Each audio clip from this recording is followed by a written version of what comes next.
Pran amo.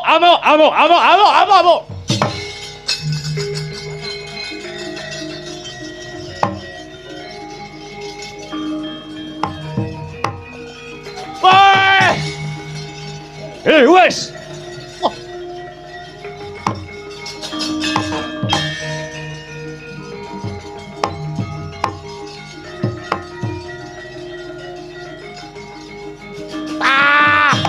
Wah! Yang sat Gondomono.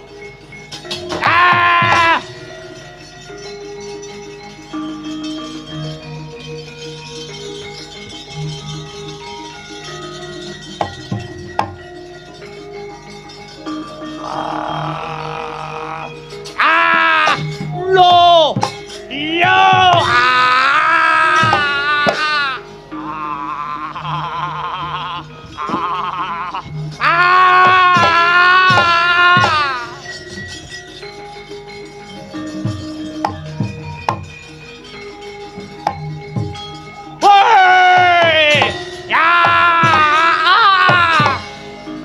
Wadya Bala Pringgondani padha dirancap gaman.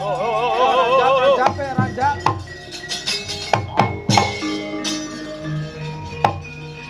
Ayo. Panah. Tombak.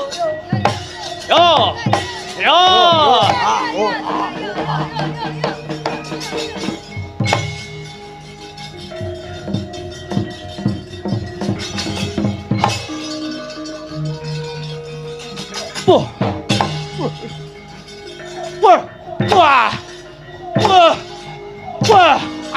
Wah.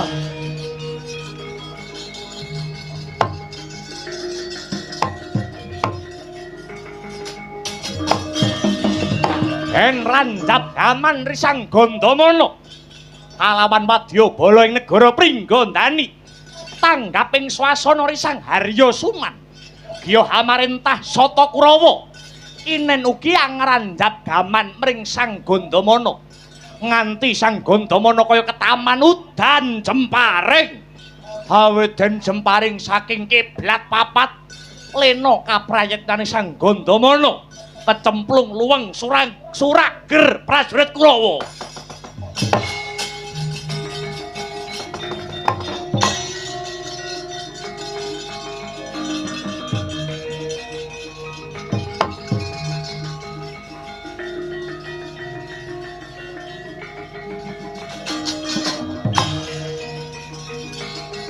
Ayo. Hei! Ya!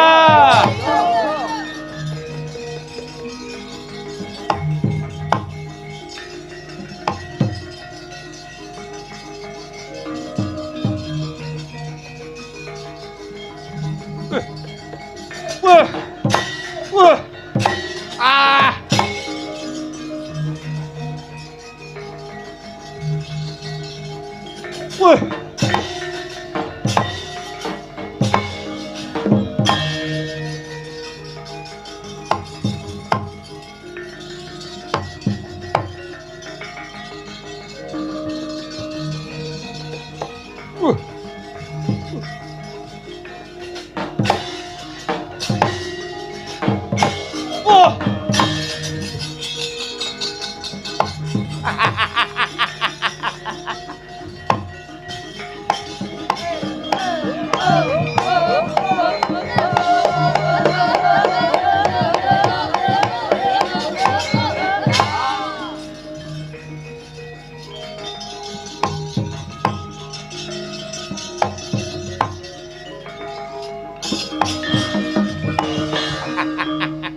Mudar tenan kuwi Gondomono. Kabeh padha ora sumurup yen to sejatine Harya Suman kang gawe karti sampeka. Sata Kurawa, tableken watu sing gedhe karepen san mudyar diangsat Gondomono iki.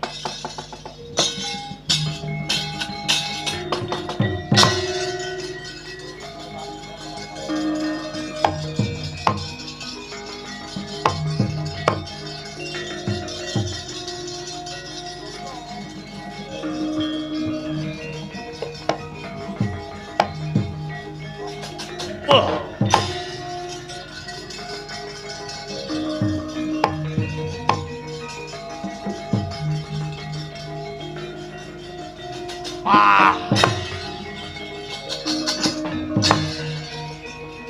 Hei, hei, hei.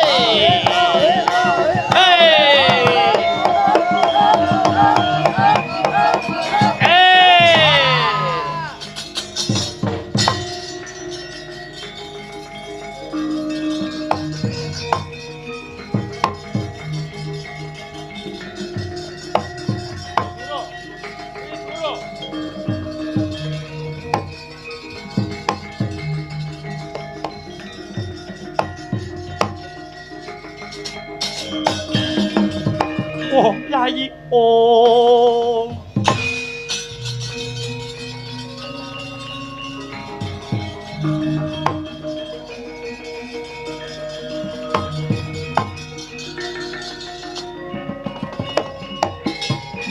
Oh, adikku Yayi. Yayi Gandamana. Pawarta kang sumebar ngandharake yen to Siadi wis prapting lampus. Oh, Dimas. Ya gene Siadi nganti kena paekane mungsuh. Lan sapa sing gawe karti sampe kok nganti dumadi perang gegempuraning antaraning Astina kelawan Pringgandani. Oh, Yayi, Yayi. Rasane Yama Widura isih mangro tinggal. Muga-muga Yayi Gandamana isih pinaringan wilujeng.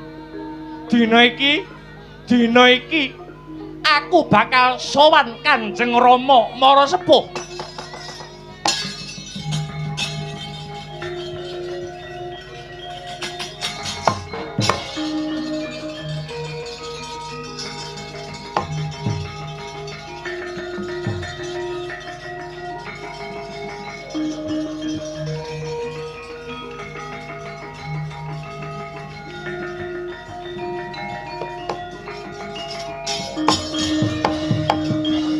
Andita karya wangsit pindha kumbang ajab ing tawang susuh ngangin ngendi nggone iki mantuku bocah Bagus Widura ana parigawe apa sumengko lakumu nganti tekan arga tumlawung kene Widura Rama Panemban Begawan Landhak Seta kula badhe munjuk atur sekawit Prabu Pandhu nampi layang panantang saking negari Pringgandani nanging sinuwun Prabu Pandhu maksih ngagem rasa kawicaksanan satemah anduda keng rayipun Gandamana kinen nyatakaken napa pancen leres-leres layang menika Prabu Trembaka ingkang andamel sareng Raden Gandamana dumugi arsa tumuju wonten ing negari Pringgandani mboten ngertos sangkan paraning bilai sampun wonten perang gegempuraning antaraning Astina kelawan Pringgandani ingkang dados tuwuh tandha pitakon saklebeting batos kenging menapa kok ngantos dumadi perang gegempuran menika duh Rama Panemban ngantos Yayi Gandamana mlebet wujudipun luweng wah dadalah ya ya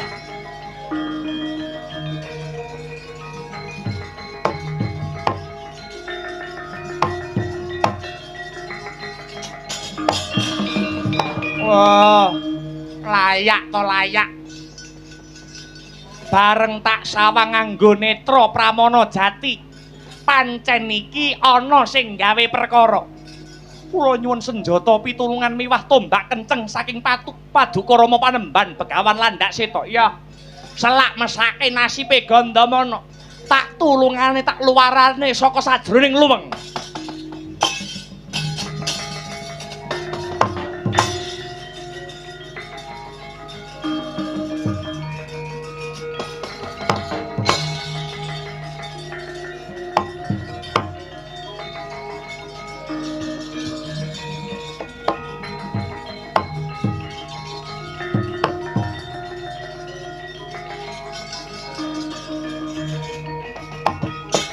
ya matek aji mantram sakti Risang Begawan Landhak Seta meminta mring Hyang Mahanasa eling-eling Panemban Landhak Seta jinejer Brahmana ingkang panter tapa bratane cinaket kelawan dewani pramila sagebyaring tatit kunarpaning Gandamana bisa luwar saka luweng.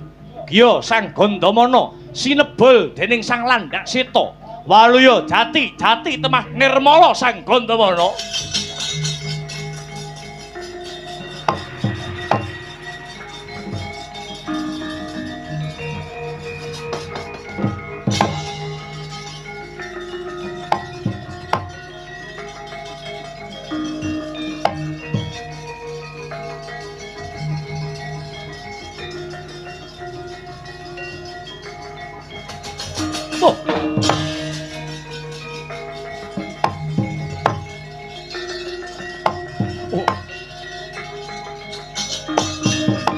Ansamar pamoring suksma sinukmaya winakya ing hasepi sinimpen telenging kalebu ing angilahing awik nam hastu namasidam Raden Gandamana ditepungke wae aku mara tuwane Yama Widura peparapku Begawan Landhak Seta. Aduh adiku Di. Tinemune maksih pinaringan rahayu Basuki Yayi Gandamana. Waduh inggih panemban Begawan Landhak Seta.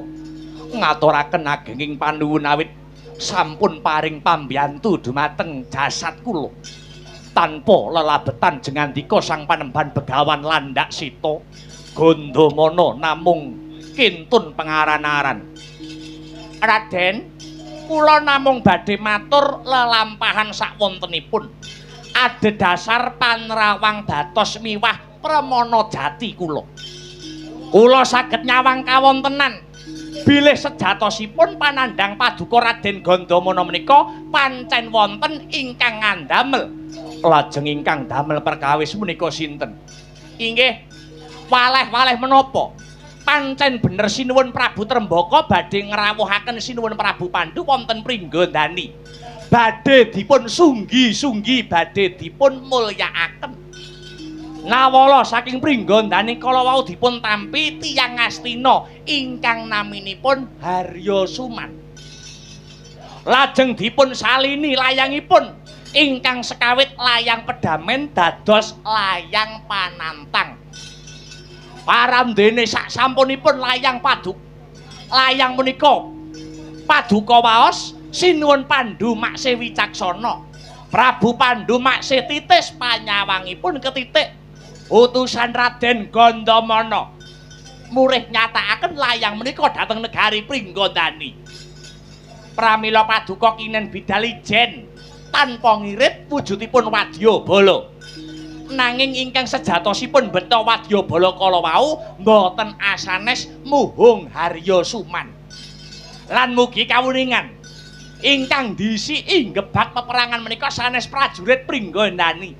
Nanging Haryasuman sak sata kurawanipun.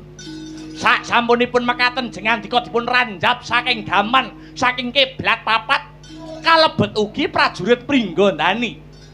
Ingkang kinira jengandika ingkang beta prajurit negara Ngastina kala wau. Lan ingkang yasa sing gawe luweng kala wau inggih namung Haryasuman. Ing pamrih jengandika Raden Gandamana saged dumugi ning pejah. Sak samunipun paduka nyemplung wonten wujudipun luweng, lajeng Suman Hamarintah Sata Kurawa kinen nablek wujudipun watu saking inggil. Mila Haryasuman ingkang dados tuk sumbring perkawis menika Raden.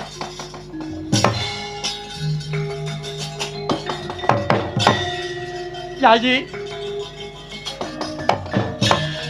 Weh lah dalah.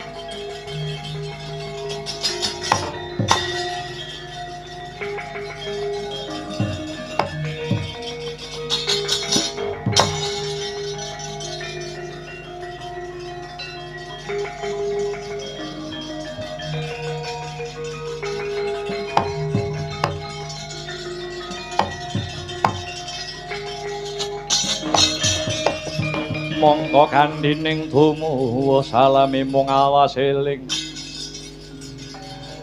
logitaning alam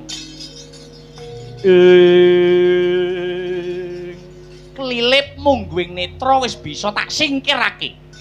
Aku nyekseni dhewe modar tenan si Gandamana. Yen Gandamana mati, tegese bojone Gandamana si Setyarini kae dadi randha. Mongko wis sawetara suwe anggonku bingleng anglelamong gandrung kepayung kelawan si Setyarini bojone si Gandamana. Setyarini, kowe dadi randha ora bakal kademen merga isih ana suman.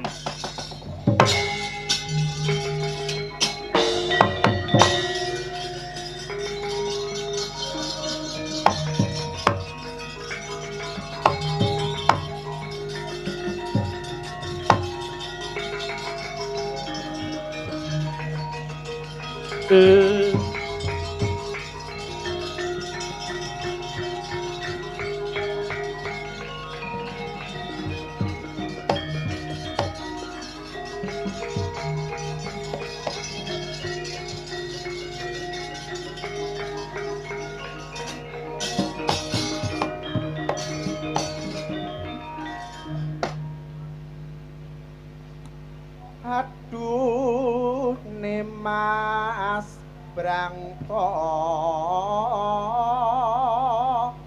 mami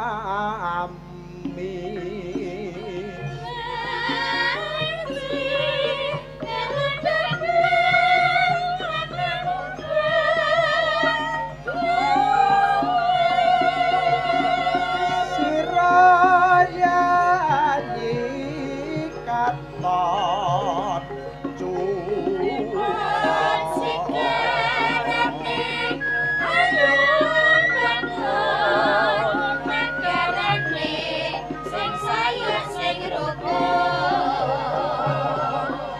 tudingan apa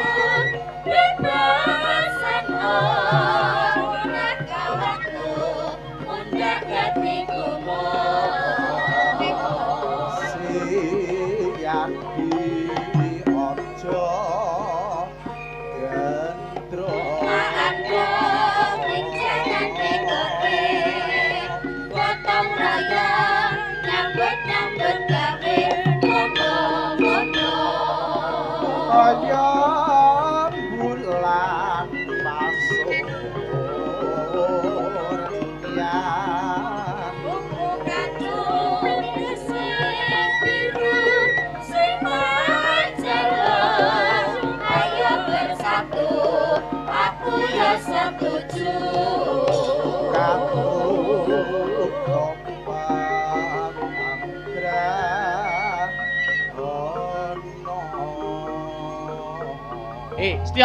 Setyarini, aja mlayu Setyarini.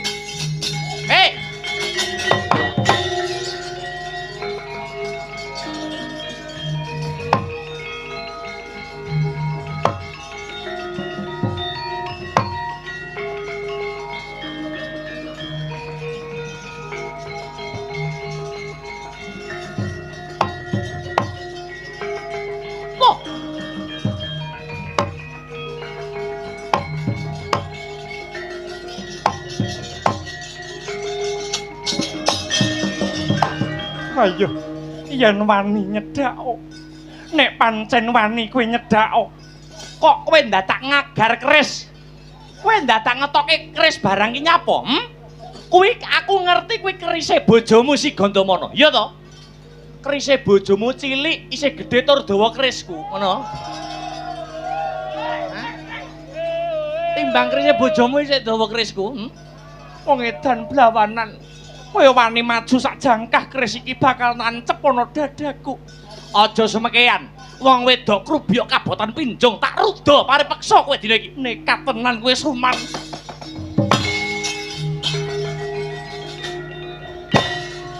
Loh,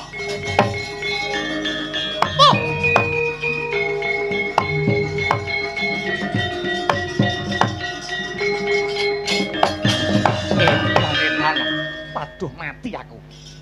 Lampus diri Setyarini. Iki yen konangan wong, aku sing bakal diperkarake. Minggat wae Suman.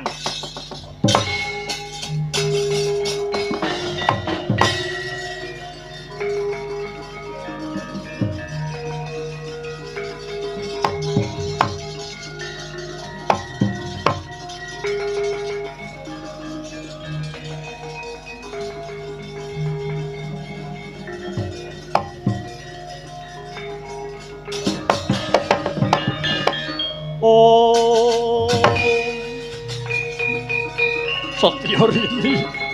Setyarini bojoku.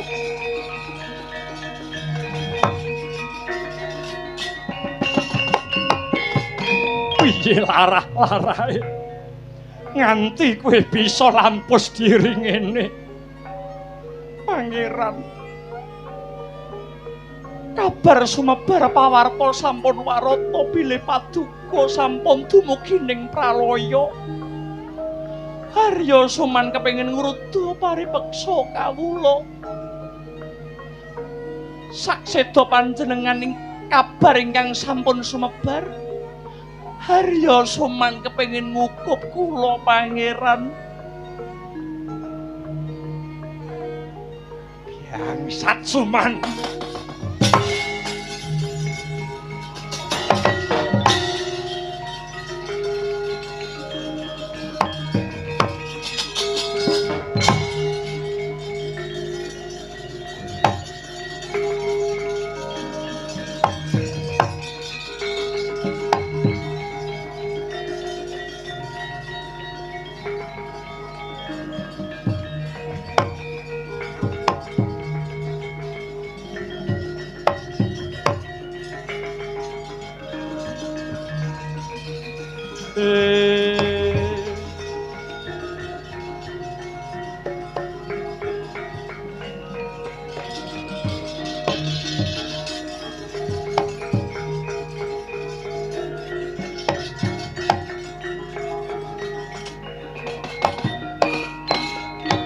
Sakwuse Harya Suman tak utus memanuki lakune Yayi Gandamana. Iki ndak sawang jeneng sira Harya Suman mus katon bali. Mara gage babarna kadiparan kahanane Yayi Gandamana Suman. Harya Suman matura, kaya ngapa kahanane Gandamana? Aduh ngaturaken warta lelayu. Babar pisan kula mboten nglegewa. Perkawisipun menapa kula nggih mboten mangertos. Lah kok dumados panca bakah ing antawisipun Raden Gandamana mengsah prajurit Pringgondani. Satemah dinten sak mangke Raden Gandamana sampun pejah sinuwun.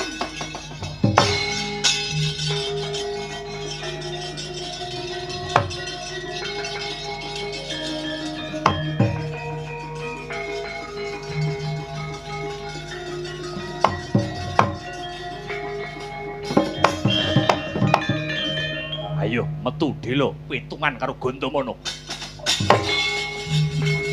Toh! Suarane sapa iki? Hei Gandamana.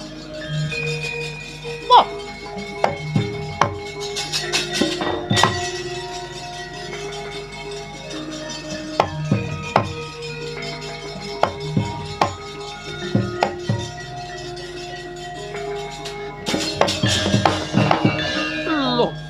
Kakang Gandamana, Suman.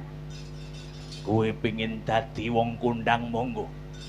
Kowe pengin dadi wong mulya monggo. Kowe arep golek viral monggo. Arep golek popularitas monggo.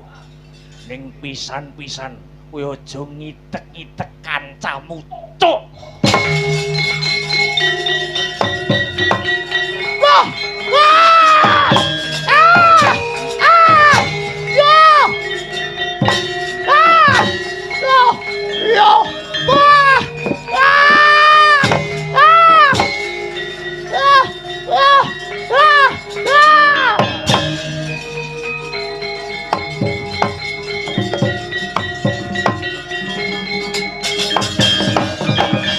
Kowe arep dadi patih monggo, tak wenehne kelungguhan patih. Ning kenang apa? kenang apa wong sing paling tak tresnani ning donya mbok paten.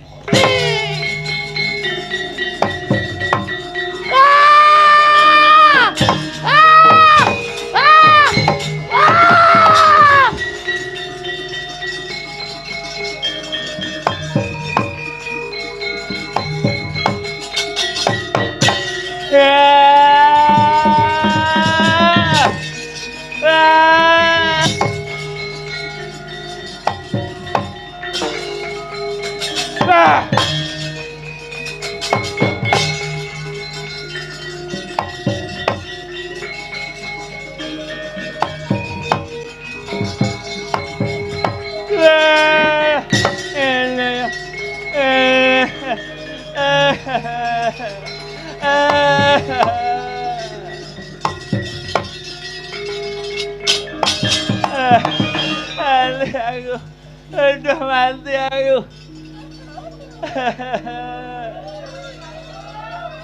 Iki sapa? Paduka pangling kalian swara kula. Kula Arya Suman ingkang sampun dipun ajar wani kalian si Gandamana, Edan Gandamana. Lebur geni.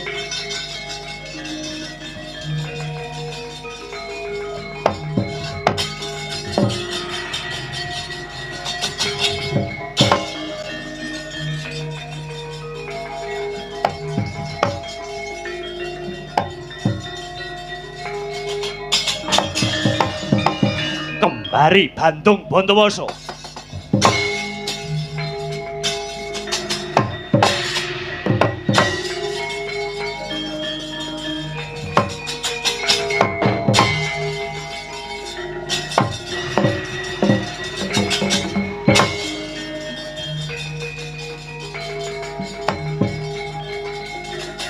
Wah, wah.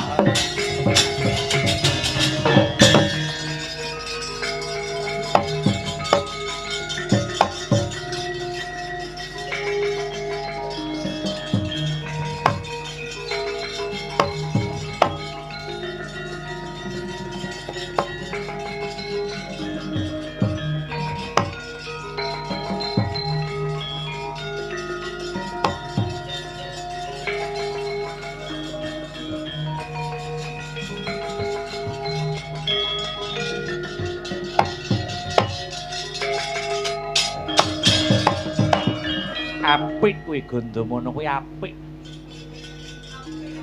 Rumangsamu apa kowe sing duwe pangwasa tunggal ning negara Ngastina kene? Upamana kawula sing luput sing menang hukum kuwi dudu patih ning Ratu Gandamana. Oh.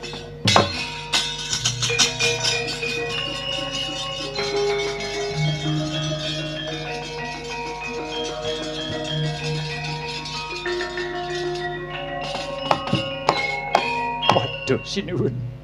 Nadyanto sampun tetaunan Gandamana nampi wujudipun piwucal-piwucal kautaman kang sarta kawruh kaprawiran saking Paduka. Parandene kula dereng saged ngluhuraken asma Paduka sinuwun Prabu Pandhu. Kapara Gandamana malah duraka ing patrap. Inggih kanthi lelampahan menika kula ngrumaosi mboten pantes dados siswa Paduka. Wiwit dinten menika Gandamana badhe wangsul dhateng Pancala namung kemawon sinuwun piwucal kang sarta kawruh Paduka mugi sageta dados sangu pejah kula sinuwun.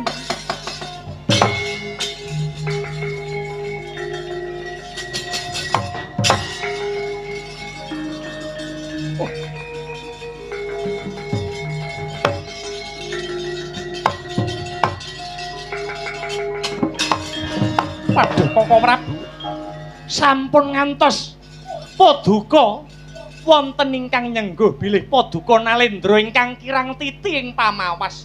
Yayi Widura napa estunipun sedaya perkawis menika ingkang anjalari Arya Suman Koko Prabu.